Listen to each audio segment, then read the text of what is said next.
নমস্কার। শ্রীরামের অনুধ্যান। আজ আমরা পড়ব সীতার মতিভ্রম ও সীতাহরণ। রামের কণ্ঠস্বরের মতো আর্তস্বর শুনে সীতা লক্ষ্মণকে বললেন, তুমি শিগগির রামের কাছে গিয়ে দেখো তাঁর কি হলো। তাঁর আর্তনাদ শুনে আমার প্রাণ বিকল হয়েছে। তিনি নিশ্চয়ই রাক্ষসদের হাতে পড়ে তোমার সাহায্য চাইছেন। এখন ভাইকে সাহায্য করাই তোমার উচিত। তুমি সত্বর যাও। সীতা এইভাবে লক্ষ্মণকে বললেও রামের আদেশ স্মরণ করে লক্ষ্মণ গেলেন না।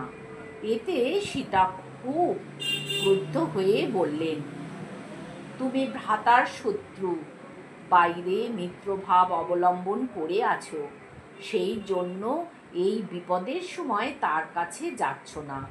বুঝেছি, আমাকে পাবার লোভেই তুমি রামের বিনাশ কামনা করছো। ভাই রামের প্রতি তোমার স্নেহ নেই। যার সেবার জন্য তুমি বনে এসেছো তার এখন প্রাণ সংশয়। আমার রক্ষার জন্য তোমার এখানে থাকার দরকার কি? লক্ষ্মণ সীতাকে সান্ত্বনা দিয়ে বললেন, হে বিদেহরাজ নন্দিনী, দেব দানব যক্ষ গন্ধর্ব রাক্ষস মিলিত হয়েও রামকে পরাজিত করতে পারবে না, এতে কোনো সংশয় নেই। রাম যুদ্ধে অপরাজেয় এবং অবদ্ধ, সুতরাং আপনার এই রকম কথা বলা উচিত নয়। আপনি সন্তাপ ত্যাগ করে প্রসন্না হন। আপনার স্বামী স্বর্ণমৃগকে বধ করে এখনই ফিরে আসবেন। রামের কণ্ঠস্বরের অনুকরণ কোনো রাক্ষসী মায়ার কাজ। মহাত্মা রাম আমাকে আপনার কাছে রেখে গেছেন, সুতরাং আপনাকে ছেড়ে আমি যেতে পারি না। তাছাড়া জনস্থানে খড় দূষণ এবং বহু রাক্ষস সৈন্য বধ করায় রাক্ষসদের সাথে আমাদের শত্রুতা হয়েছে। প্রাণী হিংসাই যাদের খেলা, সেই রাক্ষসেরা বনে নানা প্রকার শব্দ করে থাকে। অতএব আপনি চিন্তা করবেন না। সত্যবাদী লক্ষ্মণ সীতাকে এইভাবে শান্ত করতে চেষ্টা করলে সীতা ক্রোধে জ্ঞান শূন্য হয়ে অতি কর্কশ বাক্য বললেন, তুই দুরাচার কুল দূষণ, মনে হয় রামের বিপদ তোর কাম্য। তোর মতো অতি ক্রূর গুপ্ত শত্রুর মনে যে কদর্য অভিপ্রায় থাকবে তা বিচিত্র নয়। তুই ভরতের দ্বারা নিয়োজিত হয়ে অথবা নিজেই আমাকে পাবার জন্য বনে রামের অনুগমন করেছিস, কিন্তু তোর বা ভরতের ইচ্ছা পূরণ হবে না। আমি তোর সামনেই প্রাণ ত্যাগ করব।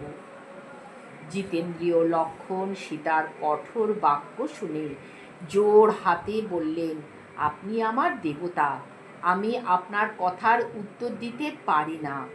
স্ত্রী লোকের অনুচিত কথা বলা বিচিত্র নয়। স্ত্রীলোক চঞ্চল চিত্তা, ধর্মজ্ঞান শূন্যা, উগ্র স্বভাবা এবং আত্মীয়দের মধ্যে বিভেদকারিণী। আপনার কথা আমি সহ্য করতে পারছি না। আমি ন্যায্য কথা বলাতে আপনি যে কঠোর তিরস্কার করেছেন, বনবাসীগণ আমার সাক্ষী হয়ে তা শ্রবণ করুন। আমি গুরু রামের আদেশ পালন করেছি। দুষ্ট স্বভাবের জন্য আমাকেও যখন আপনি সন্দেহ করছেন, তখন আজই আপনি বিনষ্ট হবেন। আপনাকে ধিক। রাম যেখানে আছেন আমি সেখানেই যাচ্ছি। আপনার মঙ্গল হোক। সমস্ত বনদেবতা আপনাকে রক্ষা করুন। আমি যে রকম ভয়ঙ্কর দুর্লক্ষণ দেখছি, তাতে রামের সাথে ফিরে এসে আপনাকে দেখতে পাবো সে বিষয়ে আমার সন্দেহ হচ্ছে। সীতা বললেন, রামের বিরহে আমি আত্মহত্যা করব, কিন্তু রাম ছাড়া অপর কোনো পুরুষের স্পর্শ করব না। এই বলে সীতা দুই হাতে নিজের উদরে আঘাত করতে লাগলেন।